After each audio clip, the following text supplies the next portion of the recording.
everyone, welcome back to Technology YouTube channel, and today we will be discussing the Salesforce Admin Interview questions based on our Salesforce tutorial and based on our Salesforce CPQ Salesforce Interview questions. Two types of questions, right?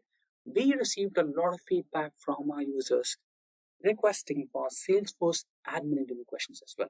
So in this tutorial, we are covering the Salesforce Admin Interview questions, the top 35 interview questions. So these questions will help you stay on the safer side, since these questions are very frequently and commonly asked to all the three categories of candidates: beginner, advanced, and intermediate, right? So having said that, let's get started. And also, don't forget, we will be discussing the top 10 tips that you need or tricks that you need under your sleeve to crack your Salesforce Admin Interview questions on the first attempt, right? So without further ado, let's get started. And if these are the type of videos that you would like to watch, then hit that subscribe button and the bell icon to never miss any update from Technology. Supercharge your Salesforce Admin Interview questions. Ace the top questions. Join our exclusive tutorial video. So let's discuss the first one. What is Salesforce and what is role of Salesforce Admin? Salesforce is a cloud-based customer relationship CRM platform that helps businesses manage customer data, sales and marketing process. A Salesforce admin is responsible for configuring and customizing Salesforce to meet business requirements, managing user accounts and permissions, creating reports and dashboards, ensuring data integrity. Second question. What is the difference between profiles and permission sets in Salesforce? The answer for this question is profiles and permission sets are both used to control user access in Salesforce, but they have different purposes. Profiles are assigned to users and determine what they can do in Salesforce, including object and field level permissions. Permission sets, on the other hand, grant access repeat. Permission sets, on the other hand, grant additional permissions to users on top of their existing profile permissions, allowing for more granular access control. Now the third question. What is role hierarchy in Salesforce and how does it impact record access? A role hierarchy is a representation of reporting structure within an organization. It determines the level of access users can have on their records based on their position in hierarchy. Users at higher roles can access records held by users below them in hierarchy, which help enforce data visibility and sharing rules. Now, let's proceed with the fourth question. How can you ensure data quality and integrity in Salesforce? The answer to this question is Salesforce provides several features to ensure data quality and integrity, such as validation, rules, data import wizards, duplicate management, and data validation tools. These features help enforce data consistency, prevent duplicate records, and maintain the accuracy of data in the system. Now, the fifth question. What are workflow rules in Salesforce and how are they used? Workflow rules are automated process that can perform standard internal procedures based on certain criteria. They help automate tasks and standardize process in Salesforce. Workflow rules consist of rule criteria, which determine when the rules should run, and workflow actions, which define the actions to be taken when the criteria are met. Now the sixth question. How can you back up and restore data in Salesforce? Salesforce provides several mechanisms to back up and restore data. The most common methods include using Salesforce Data Export Service, which allows you to schedule regular exports of data, and using third-party backup tools available on Salesforce Appexchange. Additionally, Salesforce provides you the ability to export data in various formats for offline backup. Now, the seventh question. What are the different types of reports available in Salesforce? Salesforce offers four main types of reports: tabular, summary, matrix, and join reports. Tabular reports display data in rows and columns. Summary reports provide aggregated data with grouping and subtotals. Matrix reports display data in a grid format, and joint reports allow you to combine data from multiple report blocks. Now, the eighth question. How can you control access to data in Salesforce? Data access in Salesforce is controlled through a combination of organization-wide defaults, sharing rules, role hierarchy, profiles, and permission sets. By setting appropriate access levels and sharing rules, you can control which user can view, edit, or delete records in Salesforce. Now, the ninth question. What is the difference between a standard object and a custom object in Salesforce? A standard object in Salesforce is a pre-built object provided by Salesforce, such as account, contact, or opportunity. Custom objects, on the other hand, are objects that you create to store data specific to your organization's requirement. Custom objects allow you to design and capture data tailored to your business needs. Now, the 10th question. How do you import and export data in Salesforce? Salesforce provides various tools for importing and exporting data. You can use the Salesforce Data Import Wizard or a data loader to import data from external sources into Salesforce. Similarly, you can use these tools to export data from Salesforce to external systems. Additionally, Salesforce offers APIs and integration tools for more advanced data integration requirements. Now, the 11th question. What is the difference between a workflow rule and process builder in Salesforce? Workflow rules and process builders are both used to automate different processes in Salesforce. The main difference between workflow rules and process builder is that the workflow rules are designed simple, straightforward, and processed within limited criteria and actions. The process builder provides more advanced and flexible way to define complex processes with multiple criteria and actions. Now we have the 12th question. How do you handle data security and data privacy in Salesforce? Data security and privacy in Salesforce are managed through various mechanisms such as setting object level and field level security permissions, defining sharing rules, creating data categories, implementing data encryption, enabling field audit trails, and adhering to data privacy regulations like GDPR and CCPA. Now the 13th question. Explain the concept of a validation rule in Salesforce and how is it used? The answer for this question is a validation rule in Salesforce is used to enforce data integrity by defining specific criteria that records must meet. If a record fails to meet the criteria defined in validation rule, an error message is displayed, preventing the user from saving the record until an issue is resolved. Validation rules help maintain consistent and accurate data. Now the 14th question. What are role backup summary fields in Salesforce and how are they used? The answer is role backup summary fields are in Salesforce are used to calculate for and display aggregate values from related records. For example, you can create roll-up summary fields on account object to display the total value of all related opportunity records. Roll-up summary in fields provide a convenient way to summarize data without the need of complex formulas or custom code. Now the 15th question. How can you handle data migration and data cleaning in Salesforce?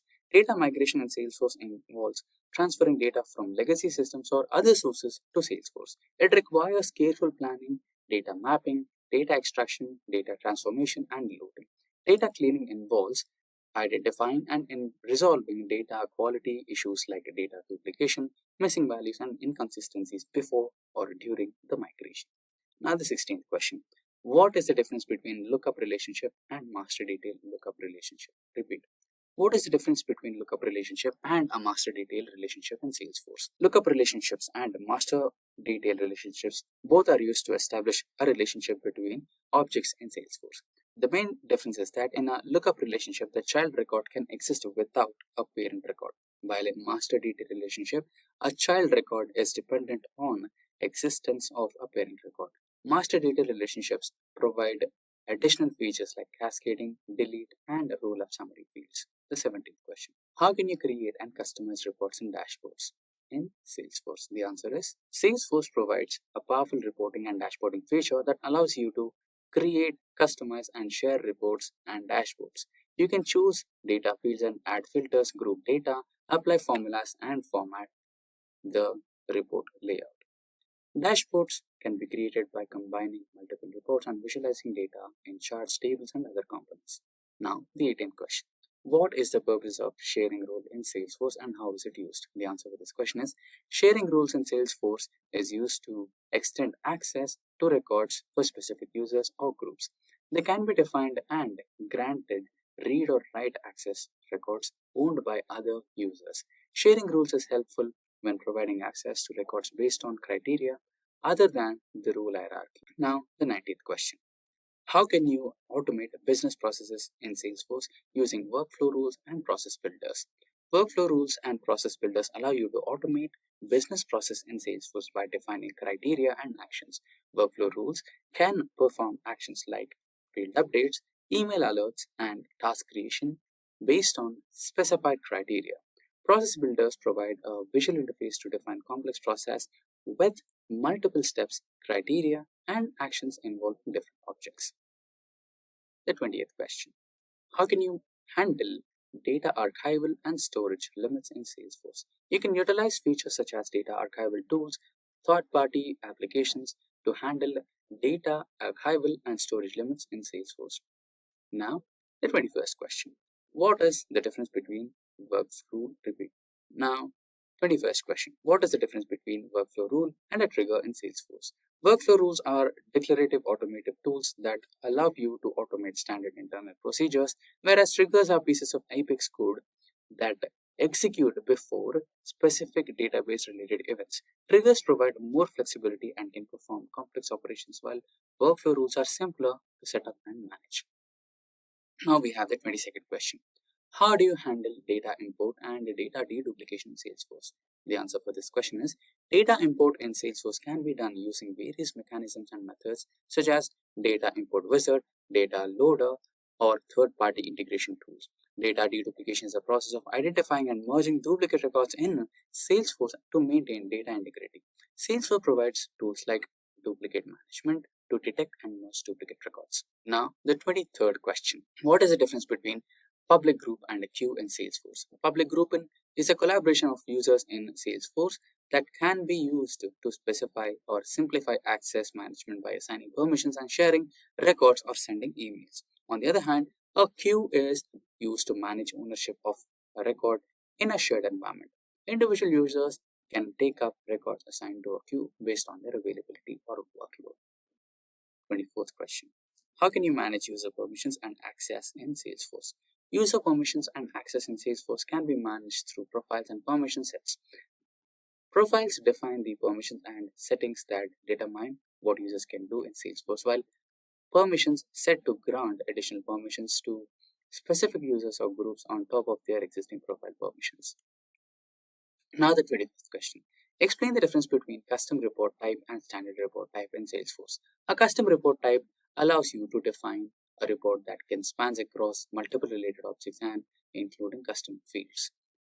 It provides more flexibility in reporting on specific relationships and custom objects. On the other hand, a standard report type is predefined by Salesforce and is based on a single object or a limited set of related objects. Now 26th question. How can you perform data backup and restore in Salesforce? Salesforce provides built-in data backup and restore capabilities through Salesforce Data Export Service. This service allows you to export data from Salesforce org as backup, and then you can use it to restore it if needed. You can also use third-party backup solutions available on Salesforce Appexchange. Now we have the 27th question. What is the purpose of a profile in Salesforce and how is it different from role? A profile in Salesforce defines what a user can do in system, including object and field level permissions, record visibility, and system settings. Conversely, role determines the hierarchical access, structure, and records visibility based on user's position in the role hierarchy. Profiles control functional access, while roles control data access. Now we have the 28th question. How to handle data security when integrating with external source? While integrating Salesforce with external systems, it is important to ensure data security. You can provide or use techniques like APIs, encryption, identity and access management, and secure transmission protocols such as HTTPS and safeguard data during integration. Additionally, you can import security measures specific to integration patterns used. Now we have 29th question. How can you control access to fields in Salesforce? Access to fields in Salesforce can be controlled using field level security and profiles and permissions sets. You can determine which fields users can view and edit. This helps in ensuring data privacy and enforcing data integrity rules. Now we have 30th question. What are different types of sandboxes in Salesforce and what are their purposes? Salesforce offers different types of sandboxes for development, testing, and deployment purposes. The main types include a developer sandbox, partial copy sandbox, and develop a pro sandbox for different level of users. 31st, how can you handle data migration and integration challenges in Salesforce? Data migration and integration in Salesforce can present challenges such as data mapping and transmission, data handling complex data structures, and ensuring data quality. To handle these challenges, it is important to thoroughly analyze and data requirements, plan the migration process, use data cleaning techniques, and leverage Salesforce integration tools like APIs and middlewares. Now, 32nd question. What are the purposes of Appexchange in Salesforce? The Appexchange in Salesforce is a marketplace for third-party applications and components. It allows Salesforce customers to discover, install, and integrate a wide range of pre-built apps and solutions that exchange or extend the functionality of their Salesforce org. The Appexchange offers various types of apps, including industry-specific solutions, integration tools, and productivity-enhancing applications.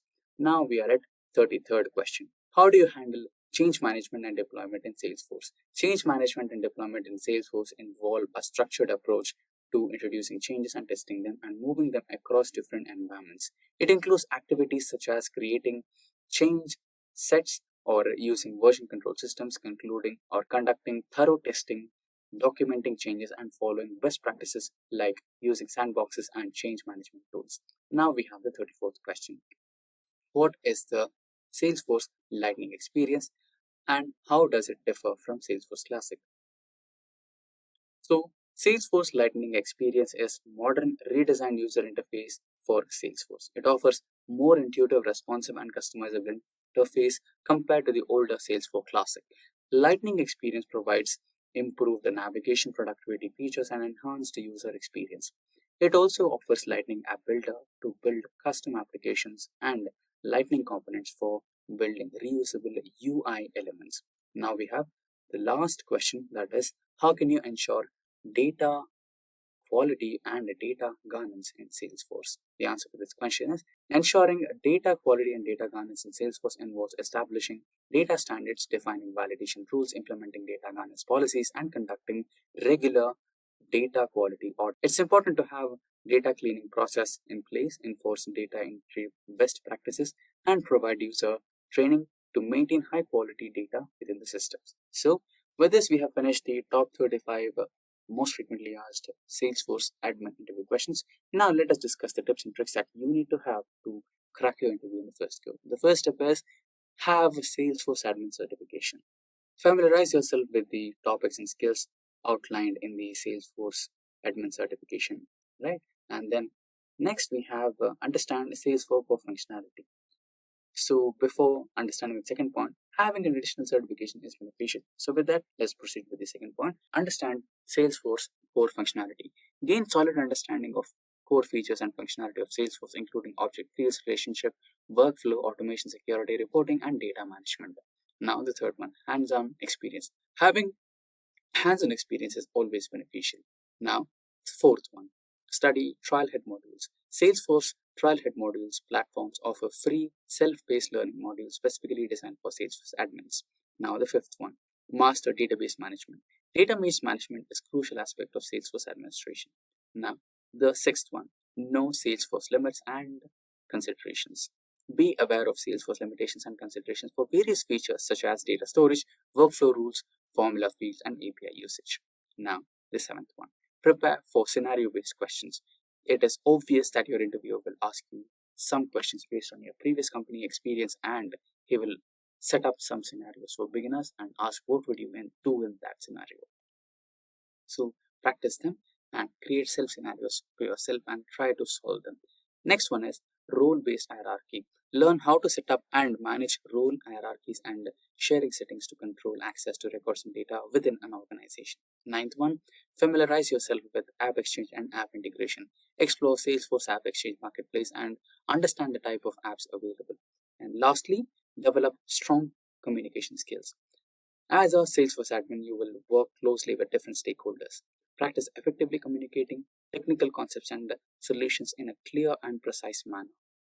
Now, with that, we have come to the end of this session on top 35 interview questions based on Salesforce admin and the top 10 tips and tricks that you need under your sleeve to crack your Salesforce admin interview in the first attempt. Should you have any questions or concerns regarding any of the questions discussed in this particular tutorial, or if you have any queries or doubts regarding any of the questions discussed in this session, or if you require the resources that we use in this session, then please feel free to let us know in the comment section below. And if you feel that we missed out on any of the important questions, or if you have any information that could help our channel and the viewers, then it would be beneficial for the channel. So we would be happy to receive your valuable input. And with that said, thank you for watching. Stay tuned for more from Technology.